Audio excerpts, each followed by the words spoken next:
Ito ang isang misconception eh.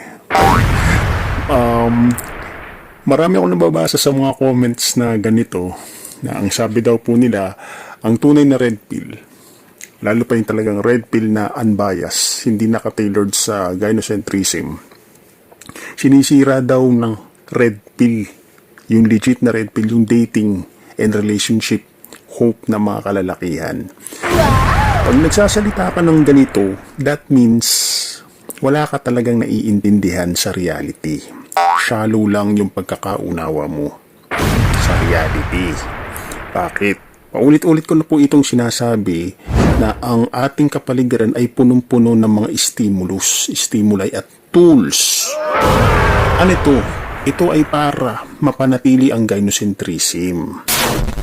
Ito ay para magpatuloy ang upper hand ng kababaihan at para mapasailalim ang lahat ng kalalakihan under control ng sistemang ito. Ngayon po may mga nababasa akong comment na parang pinalalabas po nila nang dahil lang sa hindi kami nagre-recommend na mag-effort ka sa babae, ibigay mo ang lahat sa babae, mag-simp ka, or even ina-advise namin na hindi recommended sa panahon na ito ang ganun-ganon na lang na mag-asawa ka.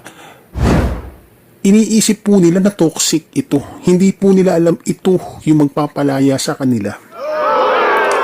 Hindi po nila alam na ito ang magbabalik ng upper hand, ng advantages at appreciation sa mga kalalakihan. Paano walang laman ng utak nila? Hindi naman talaga nila naiintindihan yung tunay na matrix. Akala nila naiintindihan nila. Kapag naglalaro ka sa loob ng gynocentrism, kahit anong effort mo, dating, seduction game, self-improvement, hindi ka mananalo dyan. Just imagine, mananalo ka ba kapag ang laban ay gagawin sa karagatan kung kalaban mo pating? Try mo. Pupusta ako kung mabuhay ka. Sasaluduhan kita, bigyan kita ng 1 milyon kung mabubuhay ka. Sige, makipaglaban ka sa pating sa ilalim ng karagatan. Try mo. Try mo lang. Now, pagdating naman sa lupa, pag yung pating inanod ng alon at naghihingalo dun sa lupa, sa tingin mo, sinong mananalo? Ikaw o yung pating? Ito yung analogy nun. Hindi mo kasi naiintindihan yung talagang tunay na matrix at tunay na kalaban. Ito po yung kultura at sistemang in-install at sinet up para mapasunod ang lalaki at para dumali ang buhay ng babae, huwag silang humawak ng accountability at i-extract yung mga advantages, right? At lahat ng mga benefits na sa lalaki habang binabawalan nila na magreklamo, right? Binabawalan nila na magsalita. Hindi mo naiintindihan ang tunay na matrix.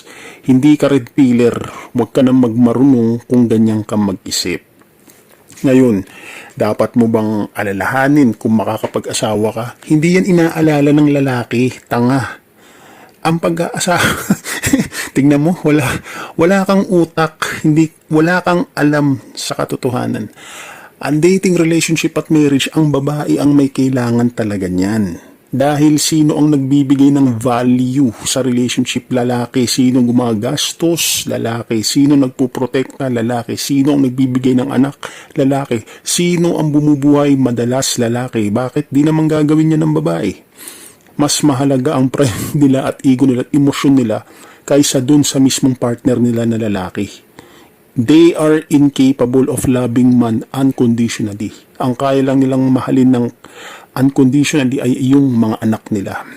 Right? Pati yung alaga nila, mga pets. Right? Sino magpo-provide ng bahay? Lalaki. Lahat na, pre-provide na.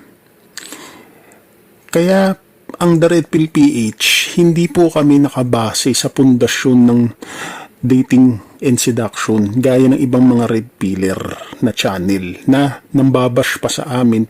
Ang gagawin nila, i-reverse psychology nila kayo, babalik na rin nila, palalabasin nila na ng brainwash daw kami, pero hindi nila alam. Wala naman talaga silang naiintindihan kasi nga po, ang goal nila is makakuha ng subscriber, i-convert nila yung mga talagang tunay na naliwanagan na supporter ng The Red Pill PH. Ang goal nila is hilain yun para maging supporter ng channel nila para lumaki pa.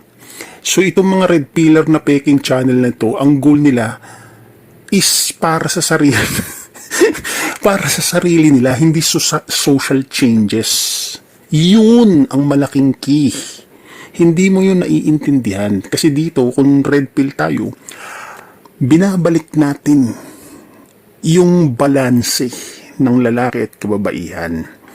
Kapag nagpapatuloy kang mag-adjust at sumunod sa gynocentrism rule na kung saan sintahin at luhuran ng babae, gumawa ng game, i-qualify ang sarili para patunayan sa babae. Gynocentric circle yan, di ka mananalo dyan kahit anong gawin mo. Gagamitin ka lang ng babae dyan. Bakit? Unlimited ang supply ng option nila. Hindi mo yan naiintindihan. Huwag mo i-claim na red pill ka. Huwag mo i-claim na coach ka kung hindi mo yan naiintindihan. Lalo pa yung mga turo mo is sarili mo lang naman na interpretation, right? Hindi siya backup ng science, research and study. Ni Alpacid Betanid, di ba? Females double mating strategy, female psychology, hindi mo ma-explain. Damn, ito po yung sinasabi ko po sa inyo na hindi po lahat ng mga napupulot po ninyo ng mga information, you know what, legit at kapaki-pakinabang. Hindi lahat ng red pill na teaching, talagang tunay yung hangarin na societal change. Kaya nga red pill, kasi nga para gisingin lahat ng kalalakihan na ginagamit sila, minamanipulit sila, nile-leverage yung kanilang kabaitan, yung kanilang attraction sa babae, yung kanilang mga resources. Ang sagot ba dyan is active red pillar na kailangan gumawa ka ng seduction game mo, kailangan mag-self-improve ka para i-qualify mo sarili mo sa babae. Gynocentric circle yan, wala ka mapapala dyan. Hindi natin makikita ang societal change, ang bukang liwayway ng bukas. Kung ganyan. Kasi nga, hindi naman, blue pill lang yan. You know, improved version lang yan ng blue pill. Hindi yan red pill, I tell you.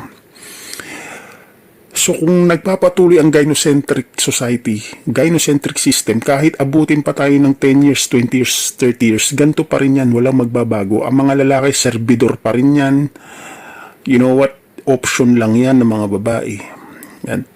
Hindi mo nauunawaan ng red pill. Wala kang nauunawaan. Alright? Kung ganyan ka mag-isip.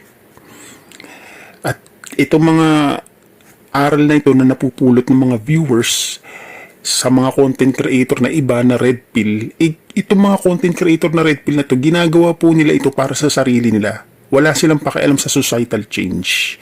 Ang talagang, aminin na natin di ba? Pinasasamaan nila yung nagtuturo ng legit na red pill para makuha nila lahat ng supporter na lumipat sa kanila para sumikat sila. Huwag na natin rukuhin ang sarili natin. Right? Alam na namin yan. Right? Pero, ang tanong, ito bang mga napupulot nila, tama, mga legit, mga totoo at eksaktong aral ng red pill? Hindi po, mali yan. Unang-una, kung yung ibang mga content creator o yung mga coach na pinanggagalingan, pinapupulutan nila ng mga ganitong klaseng aral, hindi rin naman nakakaunawa ng totoong matrix, nagmamarunong lang, butaw din, pare-pareho sila mga tarantado doon. Pare-pareho sila magmumukhang katawa-tawa doon. Tignan mo, walang nag-i-improve sa sarili nila kasi nga, pare-pareho sila mga butaw. Alright? See? Kayo na po ang bahala. Wala po akong pakialam dyan. Kahit ano pa yan, bahala na po kayo. Thanks guys.